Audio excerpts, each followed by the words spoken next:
हाँ चलिए, अभी मैंने जो तरीका बताया आपको कि किसी भी कोई भी कर्व हो दुनिया का, जैसे सपोज कोई ये कर्व है, ये पी आपका x1 y1 इस कर्व पे लाई करता है, तो इस पर अगर आपको टेंजेंट की इक्वेशन निकालनी है तो पहले स्लोप निकाल दो। स्लोप निकालने का तरीका क्या है, अगर ये कर्व आपका y equal to f of x है तो इसका एफ डैश एक्स निकाल दो, और एफ डैश एक्स निकालने के बाद उसको सेटिस्फाइड करवा दो पी x1 y1 से। ये लिखने का तरीका होता है, एफ डैश एक्स को पी x1 y1 से सेटिस्फाइड करवाया, ब्रैकेट में बंद करके लोअर सफिक्स में पॉइंट आ जाता है। ये लिखने का तरीका होता है, इसी को हम स्लोप बोल देते हैं। तो हमारे पास स्लोप भी आ गया, पॉइंट तो पता ही है, तो लाइन की इक्वेशन क्या हो जाएगी, y minus y1 equal to m x minus x1, जो भी m की वैल्यू यहाँ पर पुट कर देंगे। मगर सर्कल के केस में क्योंकि हम ये बात जानते हैं, अब मेरी बात सुनना ध्यान से, सर्कल के केस में बाय डिफॉल्ट एक कंडीशन ये होती है कि आपका कोई एक सर्कल है, ध्यान से सुनना बेटा, कोई एक सर्कल है, इसका मान के चलिए एक पॉइंट होगा यहाँ कहीं, इसका कोई एक पॉइंट है, सपोज ये पॉइंट ले लिया सर्कल का, ये सेंटर। अब मैं क्या करता हूं ना, इस पे इस पॉइंट पे ये मैंने नॉर्मल डाल दिया, जैसे ये नॉर्मल होगा, इस पॉइंट पे ये नॉर्मल होगा आपका, इस पॉइंट से किसी भी पॉइंट को काट करके जाने वाला उसी पॉइंट पे नॉर्मल हो जाएगा। जैसे सपोज है कि ये नॉर्मल हो गया। अब अगर ये नॉर्मल है, मैं जिस बच्चे से पूछूंगा ना, इस क्वेश्चन का जवाब देगी ये अमूल्य। अमूल्य बेटा एक बात बताओ, आपने ये तो देख ही लिया कि सर ये पी x1 y1 पर ये जो नॉर्मल है वो ओरिजिन से पास होगा, तो आप मुझे बता सकते हैं कि ये इस पॉइंट पे बेटा जो भी टेंजेंट होगी, ये जो भी टेंजेंट होगी, ये इसका स्लोप कैसे निकालें। किसी पॉइंट पर टेंजेंट और किसी पॉइंट पे नॉर्मल, या आपस में परपेंडिकुलर होते हैं। ऑब्वियस सी बात है यार, किसी भी कर्व के किसी पॉइंट पे मैं टेंजेंट खींच दूं और उसी पॉइंट पे नॉर्मल खींचूंगा तो वो दोनों आपस में परपेंडिकुलर होंगे। ये तो बेसिक सा कंसेप्ट है। स्लोप का वन हाँ, प्रोडक्ट -1। तो फिर आपके, -1 होगा प्रोडक्ट। तो वो ये नॉर्मल का स्लोप कैसे आएगा, नॉर्मल का स्लोप कैसे आएगा। अमूल्य जवाब दीजिए, अमूल्य, अमूल्य जवाब दीजिए। अनन्या, ये दोनों बच्चियां बैठी हैं नहीं बैठी हैं। Yes sir. हाँ, कौन सी है ये, अमूल्य है अनन्या, अनन्या। हाँ अनन्या जवाब दीजिए ना, मैंने आपसे पूछा है। अनन्या सर, ये दोनों लाइन एक दूसरे को परपेंडिकुलर हो गए ना, सो उनका स्लोप का प्रोडक्ट -1 होगा। तो मैं आपसे बोल रहा हूँ कि नॉर्मल का स्लोप कैसे आएगा, तो आप स्लोप -1 कर रहे हो, उसका मतलब आपको टेंजेंट का स्लोप निकालना है, तो आपको नॉर्मल का स्लोप पता होना चाहिए। तो नॉर्मल का स्लोप कैसे आएगा यही बता दो आप। सर सेंटर हमें पता है ना। इतनी सी बात, y1/x1 होगा। ये इतनी सी बात अमूल्य आपको नहीं पता पड़ रही है कि किसी भी सर्कल की अगर आपको इक्वेशन पता है तो बाय डिफॉल्ट आपको उसका सेंटर के कोऑर्डिनेट पता है, और जो सर्कल हम स्टडी कर रहे हैं वो तो वैसे भी 0,0 है, और मैं बताऊं 0,0 भी नहीं है, अगर हम जनरल सर्कल भी पढ़ रहे हैं तो भी उसके कोऑर्डिनेट -g,-f या फिर h, के होंगे।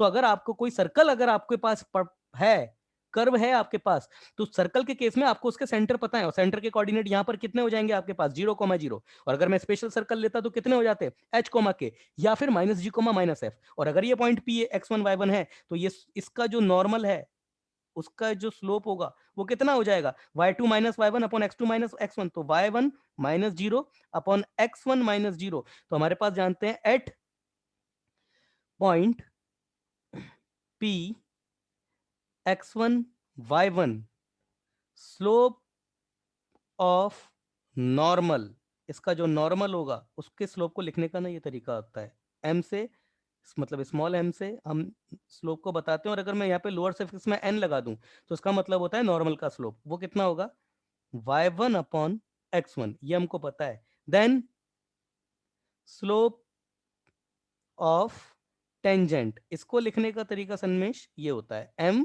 और नीचे छोटा सा t लगा देते हैं, स्मॉलर t होता है ये सा, इज क्या होगा M T dot M N equal to -1। तो एम टी कितना हो गया, एम टी आपका -1 अपॉन एम स्मॉल एन, और ये कितना हो गया, जाकर इसकी वैल्यू रखेंगे तो ये होगा, और ये स्वैप हो जाएगा तो -x1 अपॉन y1। ये वही स्लोप आ गया आपके पास में, जो हमने डेरिवेटिव करके निकाला था, ये वही स्लोप आ गया। कैसे आ गया, क्योंकि यहां पर बाय डिफॉल्ट एक कंडीशन होती है कि नॉर्मल आपका ओरिजिन से सेंटर से पास होगा, और दूसरे जो हम कर्व पढ़ते हैं वहां पर ऐसी फैसिलिटी हमको नहीं प्रोवाइड होगी। तो ये एक स्पेशल तरीका है जो सर्कल में लगता है। जो पहले जो तरीका दिखाया था वो जनरल तरीका है, दुनिया के किसी भी कर्व पे लग जाएगा 2D पर। 3D में क्योंकि टेंजेंट और नॉर्मल का कंसेप्ट अलग हो जाता है तो उसकी अभी हम बात नहीं करेंगे, ठीक है। बाकी हाँ 2D के जितने भी कर्व में वो कंसेप्ट सब में लग जाएगा वहां पे। तो ये एक स्पेशल तरीका है जो यहाँ पे लगता है। इसी तरीके से अब now equation of tangent, equation of tangent क्या हो जाएगी आपके पास में, y minus y1 equal to m of tangent minus x1। और जैसे ही आप ये वैल्यू रखोगे इसके आगे, ये minus x1 upon y1 x minus x1, ये वही कैलकुलेशन फिर से आ गई जो अभी पहले सॉल्व कर चुके हैं, तो मैं अभी डायरेक्ट लिख रहा हूं, बार बार नहीं करेंगे। आर स्क्वायर, ये दो कंसेप्ट है। पहला कंसेप्ट जनरल कंसेप्ट था, दूसरा कंसेप्ट सर्कल के केस में केवल लग जाएगा। और अब बात करते हैं हम तीसरे कंसेप्ट की, और ये तीसरा जो कंसेप्ट है ना, यही आपको यूज करना है हमेशा 2D में। ये दो मैंने आपको केवल आपकी नॉलेज का इम्प्रोवाइजेशन करने के लिए बता दिए हैं कि अगर आप फंस जाते हो, कुछ नहीं सूझ रहा है, तो ऐसे कर देना। अब जो मैं तरीका आपको बताने वाला हूं, ये ऑब्वियसली 12th में नहीं है, ये हायर क्लासेस में बताया जाता है, पर ये तरीका बता देता हूं मैं आपको कैसे होता है। जनरल है और मैं नोट डाल के लिख रहा हूं आपके सामने। नोट, ये हायर स्टडीज में आता है। Note, if a 2-degree curve, 2-degree function, if a curve having 2-degree equation, if a curve having 2-degree, general 2-degree equation, having general 2-degree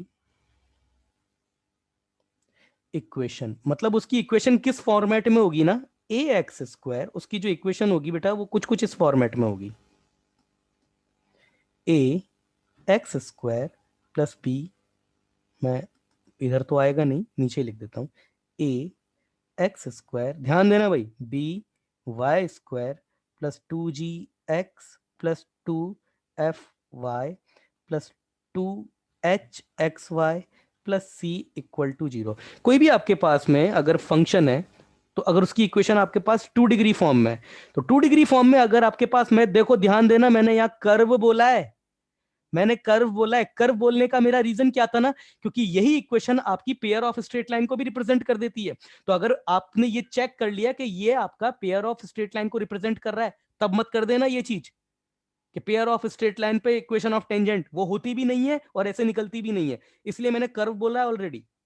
मतलब अगर मैं बोलता हूं कि ये 2D इक्वेशन है, जनरल 2 डिग्री इक्वेशन है, ये कर्व को रिप्रेजेंट करती है, तो सबसे पहले इसका चेक करना डिस्क्रिमिनेंट। डिस्क्रिमिनेंट क्या है इसका, a b c plus 2fgh minus f square minus b g square minus c h square. ये अगर आपका 0 हो गया तो ये आपके जो है आप पेयर ऑफ स्ट्रेट लाइन को रिप्रेजेंट कर रहा है, तो इसका डिस्क्रिमिनेंट 0 नहीं होना चाहिए, और इसकी फोसी है वो डायरेक्ट्रिक्स पे लाई नहीं करनी चाहिए। आगे कॉनिक्स आएगा तो ये दूसरे स्टेटमेंट का मैं मतलब डीपली जाकर के बताऊंगा क्या होता है, मगर इसका डिस्क्रिमिनेंट चेक कर लेना पहले, है ना। वैसे अगर वो कर्व की इक्वेशन पर टेंजेंट पूछेगा और इस फॉर्म में, तो ऑब्वियसली वो आपके पेयर ऑफ स्ट्रेट लाइन को नहीं रिप्रेजेंट कर रही होगी, मगर फिर भी हम अपनी खुद के सेटिस्फेक्शन से अगर डिस्क्रिमिनेंट चेक कर लें तो उसमें कोई बुराई नहीं हो गई।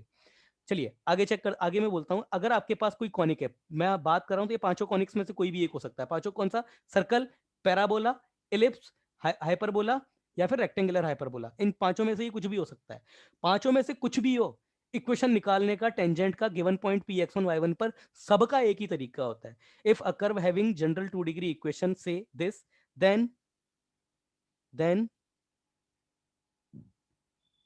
equation of tangent given by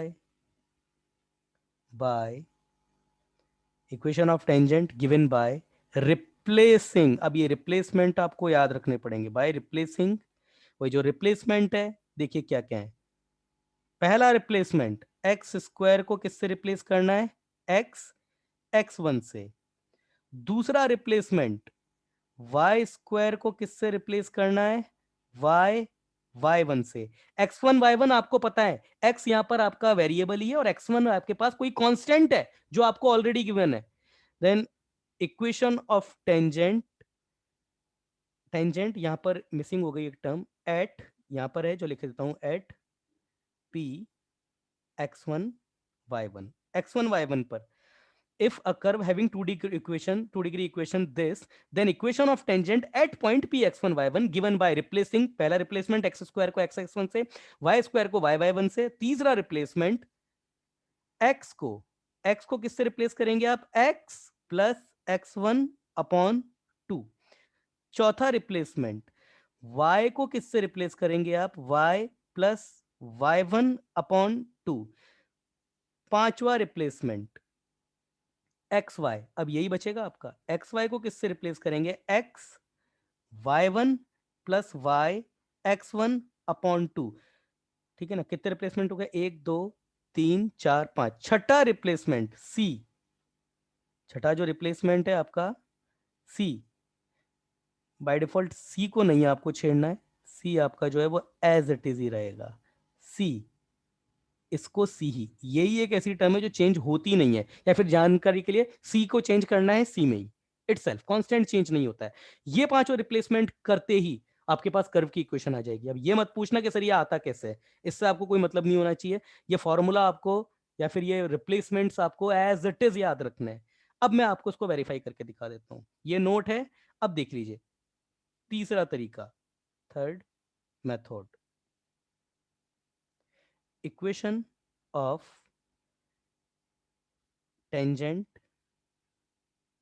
to circle x square plus y square equal to r square at point p x1 y1, क्या हो जाएगी, एक्स स्क्वायर को किससे रिप्लेस करोगे, एक्स x1 से, y स्क्वायर को किससे रिप्लेस करोगे, y y1 से, r कांस्टेंट है r स्क्वायर, इसको किससे रिप्लेस करोगे, खुद से ही, तो क्या हो जाएगा, x x1 plus y y1 equal to R square, as it is, कुछ करना ही नहीं पड़ा आपको, एज इट इज आ गया।